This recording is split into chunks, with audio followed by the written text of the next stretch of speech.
Ena, it's great to pick up our conversation again. Last time we talked about how small words like but, just, and yet are really the emotional glue of English. They carry enormous feeling, right? Right. I've been trying to listen for them, Paul, and it's completely changed how I hear conversations. But I'm running into a new problem. I try to use, say, the word just to sound polite, but sometimes the person I'm talking to takes it as an excuse, or they think I'm being a little weak. That is a perfect observation, Ena. It means you've moved past the grammar and you're bumping up against the true art of communication. Delivery is not just what you say, but how you say it. In American English, the small words get their power not just from their definition, but from our tone of voice, stress, and even the tiny pauses we take. The word is the instrument, but your voice is the music. The music. So you're saying I need to practice the sound of the word, not just the word itself? Exactly. Let's take your example of just. In a textbook, just means only or recently. But in real life, it's a master emotional painter. You said it can sound polite, but also like an excuse. The difference is 100% in the delivery. Listen to this. Imagine I'm walking past your desk and I see you're busy. I lean in, drop my voice slightly, and say, "Oh, hey, I just wanted to see if you were doing okay." I hear that. The stress is on just, but your tone goes down a little. It makes it sound gentle, soft, and non demanding. It's an easy exit for me. I don't have to stop what I'm doing. It's truly a cushion. Now, listen to the exact same phrase, but imagine a different scenario. I'm at my computer, slamming the keyboard, trying to fix a glitch for the fifth time, and I sigh loudly with a stressed, almost clipped delivery on the word just. I just can't get this stupid thing to work. Wow. That one word, just, suddenly carries all the frustration. It doesn't mean only anymore. It means I've tried everything and I'm emotionally done. The high pitch and sharp stress on just turn it into a tiny explosion of exhaustion. That's the secret, Ena.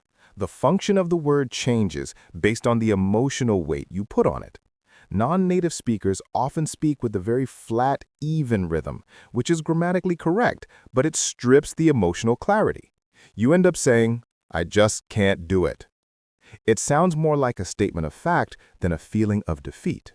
I think I understand. So, when we try to sound fluent, we focus too much on being accurate, but we forget to be human. We forget the natural rhythm of human speech, which is full of emotional ups and downs. Precisely. Let's try another small word, still. We know it means continuing in time, but look at the emotional spectrum it covers. Scenario 1. You're talking about a dream you've worked on for years.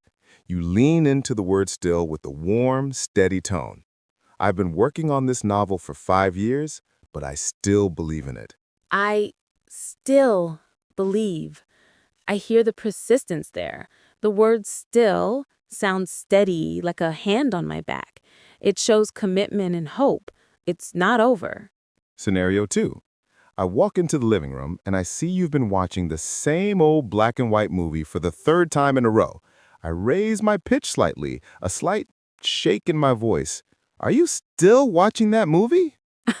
Aha! Now the stress on still implies judgment or surprise. It means, I can't believe you haven't stopped yet. It's the same word, but the rising, questioning tone makes it an expression of impatience or gentle criticism. See how one syllable, one tiny piece of sound, carries the full emotional payload? And we do this all the time with one of the most powerful small words. But. Ah, but the wall builder. It is. And the most dramatic part of but is the pause. In a sentence, the pause before but is where the speaker takes a breath, often a sigh, or steeling themselves for the contrast. "Listen, I really appreciate all your help, but I think we need to go in a different direction." That pause before the but, it makes the listener brace themselves. It builds the emotional tension. I can feel the speaker struggling to deliver the bad news. If you just said it flatly, I appreciate your help, but we need to go in a different direction, it would sound cold, right? It would sound cold and direct, Ena. The pause is the emotional cushioning. In American communication, especially when delivering difficult news, we use these pauses, these little hesitations, to show that we care about the other person's feelings. The pause says, I know this next part is tough, and I'm sorry I have to say it. So, the absence of emotion in the delivery can actually communicate a negative emotion, like coldness or impatience, even if the words themselves are polite. And to sound warm and human, I need to intentionally add that emotional rhythm, the soft stress, the rising pitch, the meaningful pause. You are synthesizing this beautifully. Let's try another one that's tricky. Only. Okay, only the limiter. Listen to this sentence spoken with a quiet, low pitch, and a slight emphasis on only. After the party, I was the only one left in the room. It sounds sad. That low tone and the way you emphasize only makes the person sound isolated and solitary. The small word is carrying a big feeling of loneliness.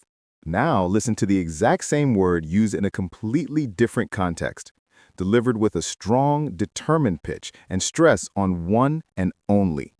I only have one dream, and I'm going to make it happen.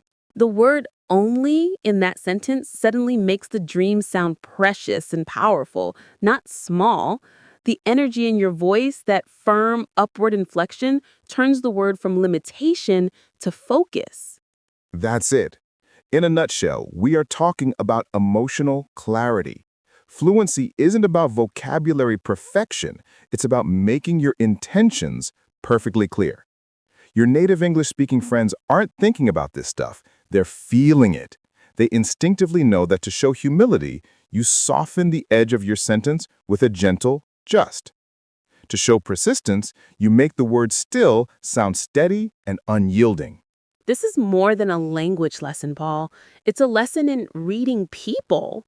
I realize that when I'm talking to a native speaker, I'm reading their stress and their pauses to understand the real message. And now I know I have to return that emotional information when I speak. That's the key. Start by listening not for the grammar, but for the sound. Record yourself. Say, I still care with a tired, flat voice. Then say it again with a warm, steady voice. Hear the difference. Feel the difference. That is the rhythm of real human English.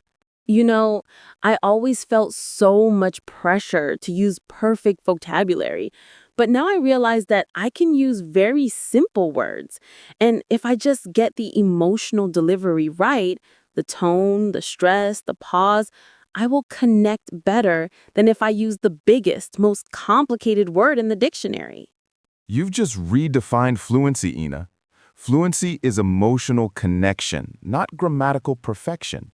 Big words impress people, but small words delivered with honest feeling connect people. They open the door, they build the bridge. So, next time, I'm not going to worry about finding an extraordinary synonym for good. I'm going to focus on how I deliver the little connectors, the so, the yet, the but, and let the emotion flow naturally. That's the secret, Ena. The secret is that the smallest words carry the loudest feelings. You stop sounding like a textbook and you start sounding like a real person. Thank you, Paul. This lesson on delivery and tone, it's going to change how I speak forever. And that's the goal. Remember, your English doesn't have to be perfect. It just has to be honest. Because the smallest words, delivered with a real human voice, often say the most. That was beautiful, Paul. And to all our friends learning with us today, remember to practice the music of English. Listen for the pauses, listen for the stress, and let your voice carry the emotion of those tiny, powerful words. Keep speaking and keep feeling. We'll see you next time. Because your voice matters, no matter how small the words are.